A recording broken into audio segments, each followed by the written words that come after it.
Salam bahagia buat kalian yang masih terus berjuang. Kembali dengan channel horor Dongeng Datuk Mulyono dengan cerita kali ini berjudul Kematian Calon Pengantin.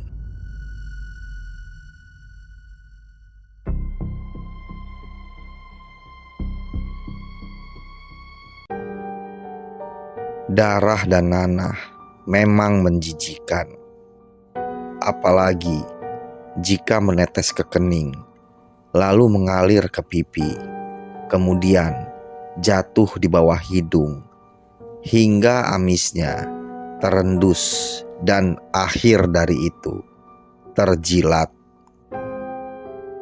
Sebelum kematiannya, setiap hari Dara jelita mengalami penyiksaan hingga kematiannya meninggalkan misteri. Orang yang menyiksanya merupakan dukun yang ingin betul menguasai seluruh ilmu santet. Dia mendengar bisikan tentang syarat kekuasaan gaib setelah bertapa di tempat penuh belatung dan tikus tanah. Dia mesti meniduri perawan setiap matahari terbit, lalu meminumkan darah dan nanah bayi. Dara jelita adalah gadis cantik yang akan menikah dengan seorang laki-laki tampan dan kaya. Dia perempuan terbaik di tempatnya tinggal, bahkan selalu dipuja-puji pemuda satu wilayah. Pernikahan Dara dan calon suaminya gagal. Sang laki-laki tampan muntah paku, lalu tewas sekejap di pelukan sang ibu.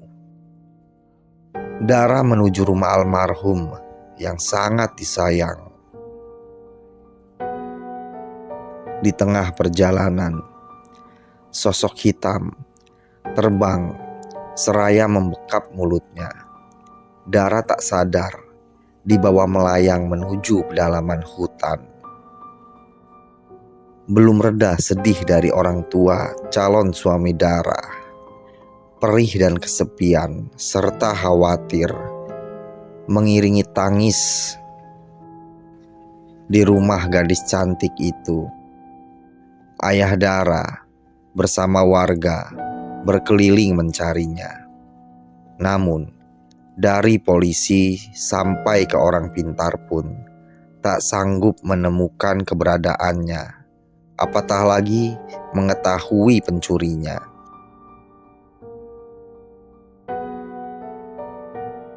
Dukun yang menculiknya teramat sakti. Ratusan kali dia memerkosa, kemudian menyiksa perempuan yang tak memiliki salah apapun terhadapnya. Pada hari yang berhujan dan berguntur hingga melongsorkan tebing-tebing, petaka terjadi. Dukun itu kejang, seraya memegang jantung di balik tulang rusuknya. Dara yang terbengong karena penyiksaan di sudut gubuk pun menengok ke arah jasad dukun yang tergeletak tak berdaya. Mulut sang dukun mangap dan matanya nyaris keluar karena menahan sakitnya kejang.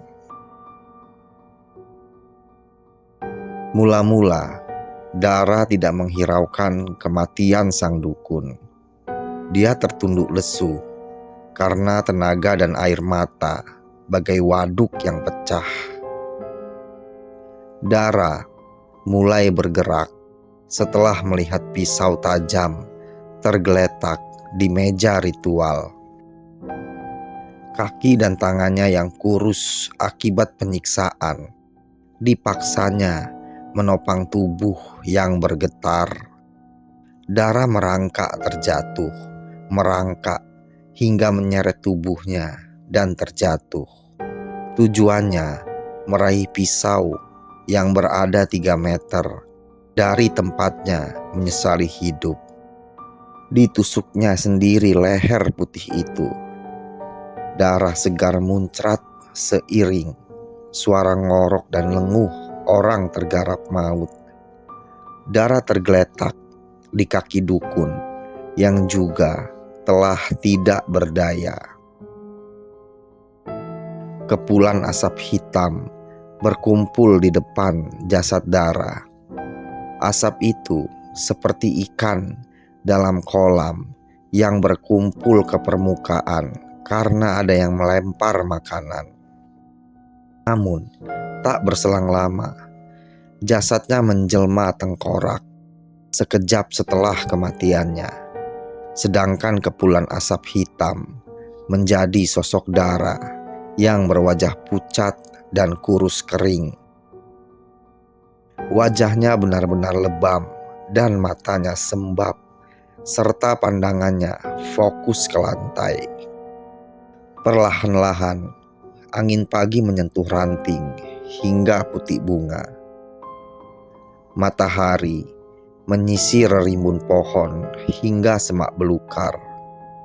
Salah satu warga bernama Siti menceritakan kegaiban. Pukul 1 tengah malam, bayinya menangis kejer. Dia mengira anak yang masih polos itu ingin susu. Tapi sampai ibunya kesal dan ayahnya terbangun pun, bayi itu masih menangis. Siti menceritakan bayinya kembali tertidur setelah kakeknya mengambil tindakan. Ayah Siti merupakan orang yang peka terhadap kehadiran sosok gaib. Ketika sampai kamar, sepasang suami istri yang kebingungan itu, Ayah Siti seperti mengetahui sesuatu. Ketika seluruh tubuhnya masuk ke pintu, dia tersenyum seraya memandang ke arah jendela. Dia langsung menutup kaca sampai tak bercelah. Pergi dirinya meninggalkan sepasang kekasih yang sedang bingung.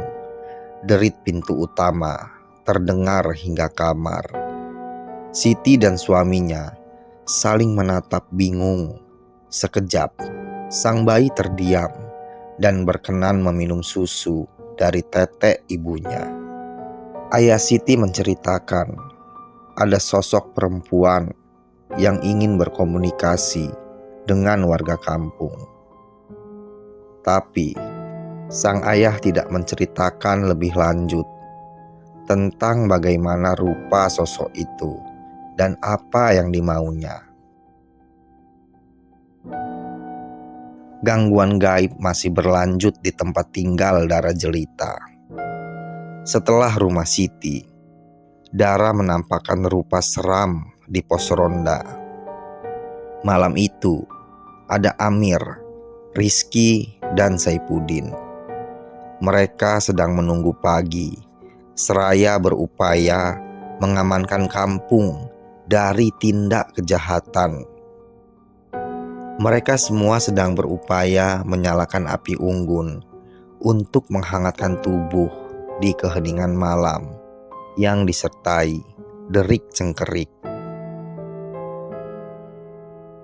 Amir berkata kepada kedua temannya tentang apakah mereka mendengar suara bisik perempuan yang memanggil-manggil seraya meminta tolong.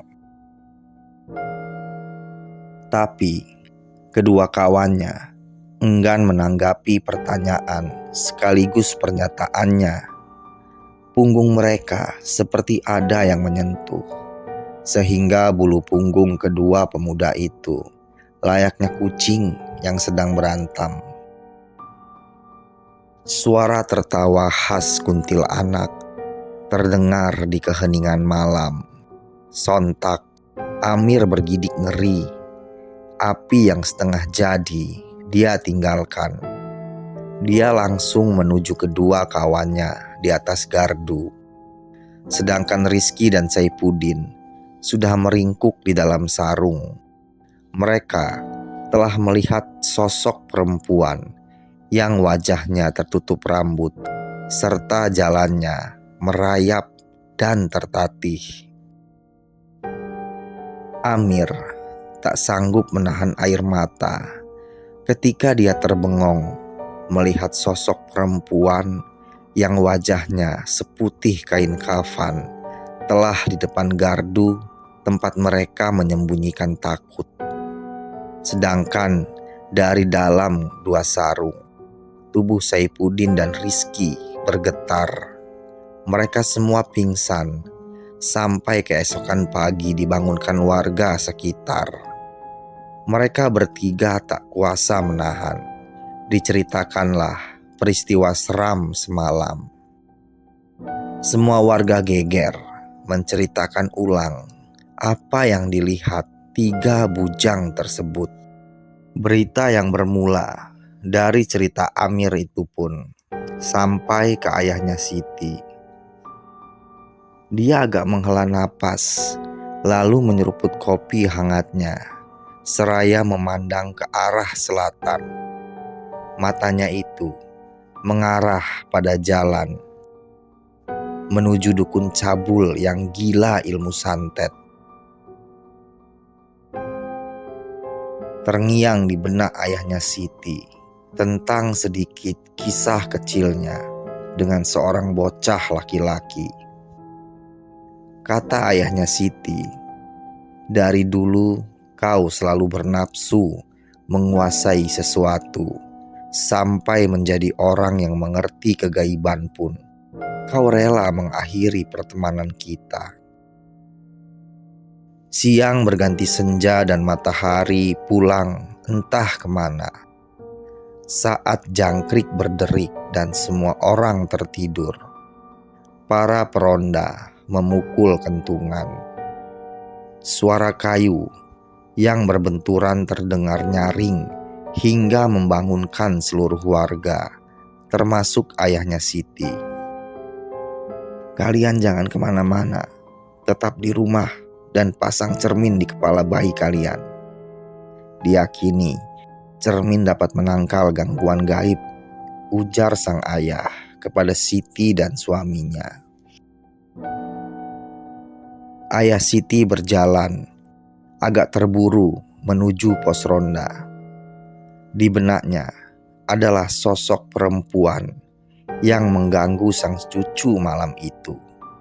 Tapi dia tidak membawa keris, golok, ataupun tasbih sebagaimana biasa. Dia berjalan merunduk sembari mengucap kata-kata penenang jiwa. Semua warga berkumpul di pos ronda. Satu orang peronda tergeletak pingsan. Damiri, salah satu peronda yang mengetahui kronologi pingsannya orang itu, menceritakan darah jelita telah kembali. Ayahnya Siti yang baru sampai langsung menyelinap ke dalam kerumunan untuk menghampiri Damiri dan temannya yang pingsan. Dia memeriksa suhu kening peronda yang pingsan. Ayahnya Siti mengatakan, sosok perempuan yang meneror kampung perwujudan jin. Dia mengajak para warga menggotong orang yang pingsan untuk dikembalikan ke rumahnya. Dia mengatakan ada yang janggal dengan kampungnya. Kedatangan jin yang menyerupai wujud darah merupakan pertanda. Malam itu juga, ayahnya Siti mengajak warga menghampiri rumah dukun cabul yang juga merupakan teman masa kecilnya. Semua warga tak sabar ingin mengetahui maksud dari ayahnya Siti. Tapi dia hanya mengatakan tidak mengetahui yang terjadi. Namun perasaannya mengatakan ada sesuatu yang bisa dijadikan petunjuk untuk memecahkan masalah ini. Semak alang-alang serta ranting perdu mereka lalui. Beberapa warga merasa ngeri karena berjalan melewati setapak di bawah sinar bulan yang terangnya agak tertutup kabut.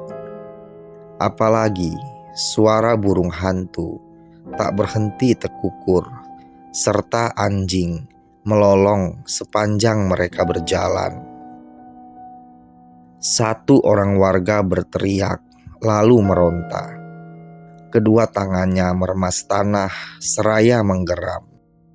Saat ayahnya Siti ingin menuju belakang, alang-alang yang seolah memagari setapak itu bergoyang, seperti ada yang bergerak di dalamnya. Para warga yang melihat itu bergidik ngeri dan berupaya menjauh.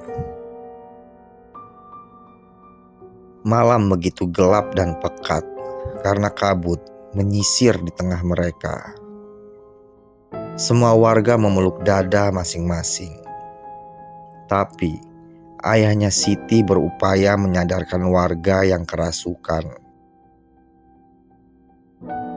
Kengerian di jalan setapak itu belum berakhir. Meski sebentar lagi mereka sampai di rumah dukun santet. Sosok perempuan yang menyerupai Dara menyeberangi jalan setapak itu.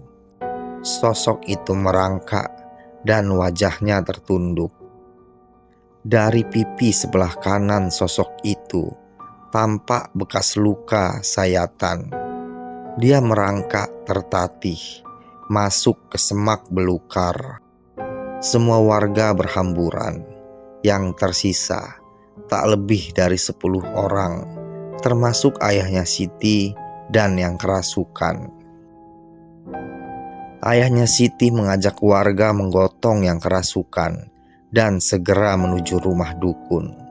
Perasaannya meyakini Dara telah meninggal dan kematiannya berkaitan dengan dukun ambisius. Gelapnya jalan setapak serta dinginnya malam tak menyulut ciut keberanian 8 warga. Mereka pun terus maju sampai di rumah dukun cabul. Dinding halaman rumah dukun banyak pajangan tengkorak serta di kayu penyanggah yang menyerupai pagarnya. Samurai dan mandau terpajang melintang di depan pintu rumahnya.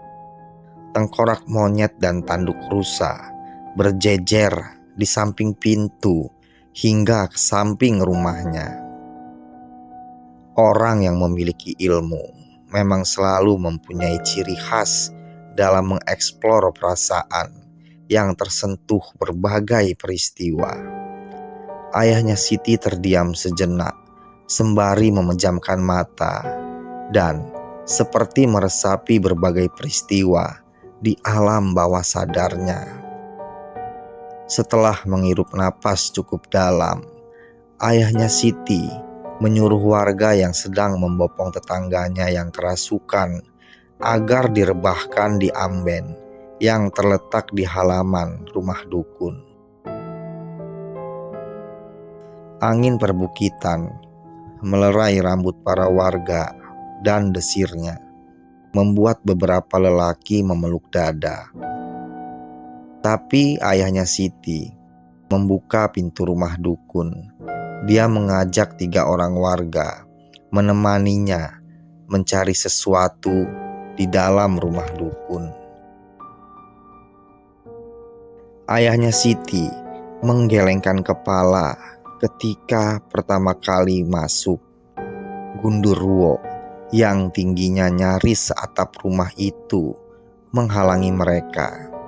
Tapi warga yang mengikuti ayahnya Siti tidak melihat sosok gaib bermata merah dan berbulu hitam tebal dan seolah selalu meneteskan liur karena taringnya melebihi panjang gading gajah maupun babi.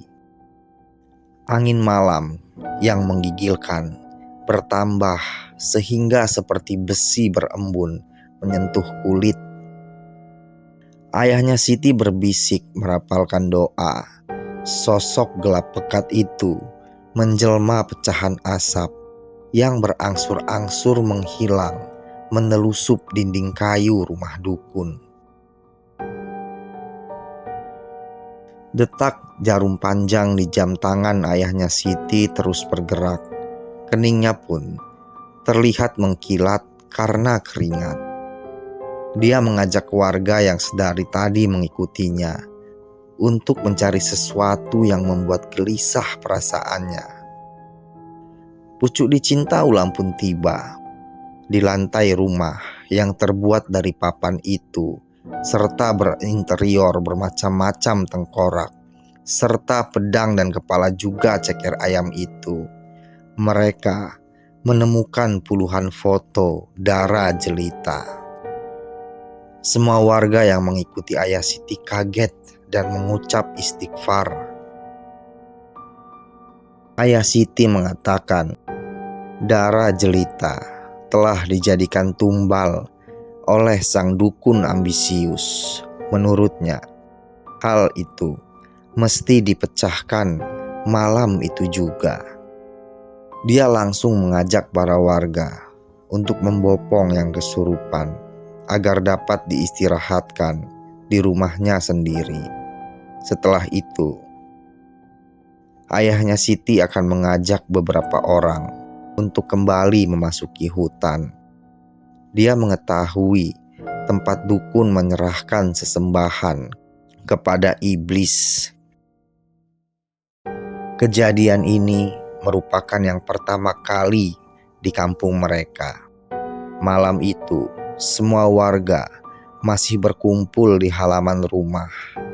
Ibu-ibu tentu tak akan bisa tidur karena menanti suaminya yang ikut bersama ayahnya Siti untuk mencari jasad Dara.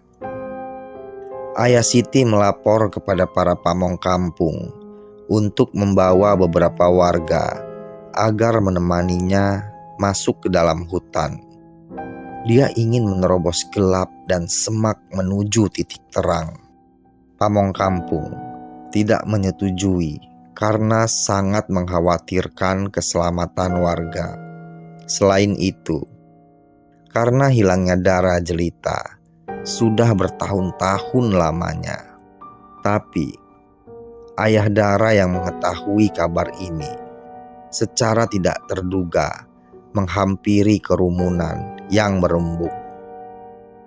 Dia bersedia menemani ayahnya Siti memasuki hutan demi kepastian anaknya tersayang. Sosok gaib tidak pernah memedulikan keramaian atau yang sedang berdiskusi. Sosok perempuan berwajah pucat merangkak dari atas pohon randu. Terdengar suara tangis yang memekakkan telinga, sehingga orang-orang menutup pendengarannya, kecuali ayahnya Siti. Berbisik dia mengucapkan doa-doa, sehingga sosok gaib yang ingin menuju kerumunan pun berhenti di bawah pohon randu yang akarnya agak muncul ke atas tanah. Perlahan sosok itu menggerakkan kepalanya hingga seolah terdengar tulang yang berbunyi. Wajahnya didongakkan hingga ibu-ibu histeris. Pucat seperti kain putih tanpa noda, dan bibirnya penuh luka serta air mata darah menetes dari mata turun ke pipi, lalu merah kental dan nanah muncrat dari lubang hidung dan mulut sosok itu. Siapa yang tak menangis melihat anaknya dalam kondisi tragis? Kendati ayahnya Siti telah menegaskan bapaknya Dara, ayah yang kehilangan anak gadis satu-satunya tetap menangis dan justru berlutut memohon pertolongan Tuhan. Tak pernah ada yang mengetahui kejadian nanti. Sosok perempuan itu menjerit hingga bibirnya robek sampai ke telinga. Wajahnya seolah-olah terkelupas. Saat semua warga membuka mata, sosok itu menghilang. ayahnya Siti bergegas mengajak para warga memasuki hutan. Keinginan dari satu atau dua orang belum tentu disetujui berbagai pihak, meski dalam keadaan terdesak dan menyangkut orang lain. Hanya bapaknya Dara Jelita dan 8 lelaki yang tadi mengikuti ayahnya Siti berkenan masuk hutan. Yang lain lebih memilih masuk ke dalam rumah masing-masing dan menutup pintu serta jendela juga gorden. Bapaknya Dara memohon kepada ayahnya Siti. Sudah sejak lama warga kampung tersebut mengetahui bapaknya Siti orang yang peka terhadap kegaiban. Sebagaimana ayahnya Siti mampu menyembuhkan orang yang kerasukan dan mengusir sosok gaib yang menyerupai wajah Dara Jelita. Kembang dan alang-alang laksana patung, mereka terus mendaki setapak hening yang di sisinya tumbuh pohon-pohon rindang. Tak ada keluh dari para warga. Semua fokus memerhatikan arah depan, seraya mengarahkan senter dan lampu minyak. Di tengah perjalanan, ayah Siti menghentikan perjalanan. Dia melihat suatu gubuk yang berdiri sendiri di pedalaman hutan. Ia juga mencium bau kematian. Ayahnya Siti bertanya kepada semua warga yang mengikutinya tentang bau tersebut. Warga pun mencium hal yang sama dengannya. Bau bangkai begitu menyengat di keheningan malam. Tapi saat mereka ingin melangkah ke dalam gubuk itu, kuntil anak terbang dari atas pohon pinus yang sangat tinggi.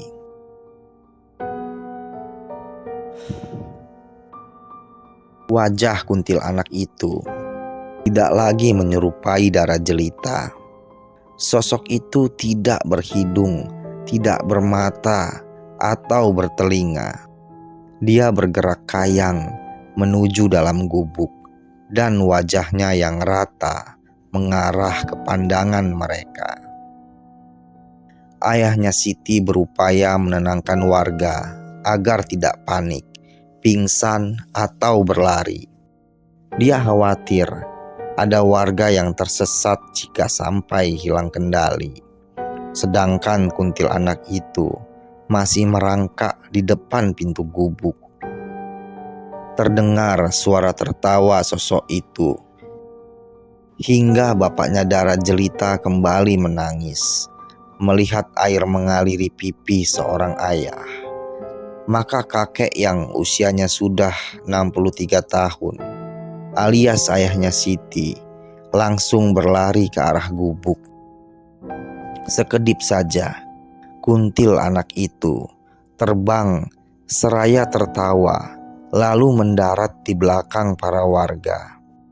Kayangnya kuntil anak itu benar-benar menakutkan, hingga warga berlari ke gubuk, termasuk bapaknya Dara. Rasa peduli dari orang yang ahli ibadah, serta tidak pernah membicarakan keburukan orang lain secara berlebih, patut diapresiasi. Ayahnya Siti merogoh kantung, lalu melempar sekantung sesuatu ke arah kuntil anak hingga menjelma asap. Semua warga yang panik berangsur tenang. Ayahnya Siti mengajak mereka masuk ke dalam gubuk misterius. Yang mereka temukan di dalam gubuk, mungkin tepatnya jika diberi peribahasa sepandai bajing melompat, maka ada kala hewan itu terjatuh. Meski sang dukun menyembunyikan kelaknatannya hingga ke pedalaman hutan yang tak terjamah manusia, tapi tetap saja orang tua Dara Jelita menangis histeris ketika ayahnya Siti mengatakan tulang tengkorak yang telah berbelatung merupakan anaknya. dan laki-laki yang terkapar serta matanya digerogoti cacing dan ular kecil merupakan sang dukun yang telah berbuat kemungkaran kepada Tuhan dan penduduk desa. Ayahnya Siti berkata kepada bapaknya Dara Jelita. Setelah memandang langit malam bertabur bintang, dia menjelaskan, tulang belulang yang tergeletak di ubin adalah milik Dara Jelita. Bapaknya Dara langsung memeluk tengkorak itu. Namun, ayahnya Siti menahan bahunya. Dia tak ingin ada kesedihan mendalam di rumah iblis karena genderuwo dan tuyul serta pocong sedang memerhatikan mereka dari sudut tiap ruang. Tak baik menangisi sesuatu dalam ruang penuh jin. Kemungkinan kesedihan mendalam akan dimanfaatkan oleh sosok gaib untuk meneror orang yang sedang bersedih. Ayahnya Siti langsung menyuruh bapaknya Dara melepas pakaiannya guna mengangkat tulang Dara Jelita. Malam itu juga mereka langsung menuju kuburan untuk memakamkan Dara Jelita sesuai anjuran agama.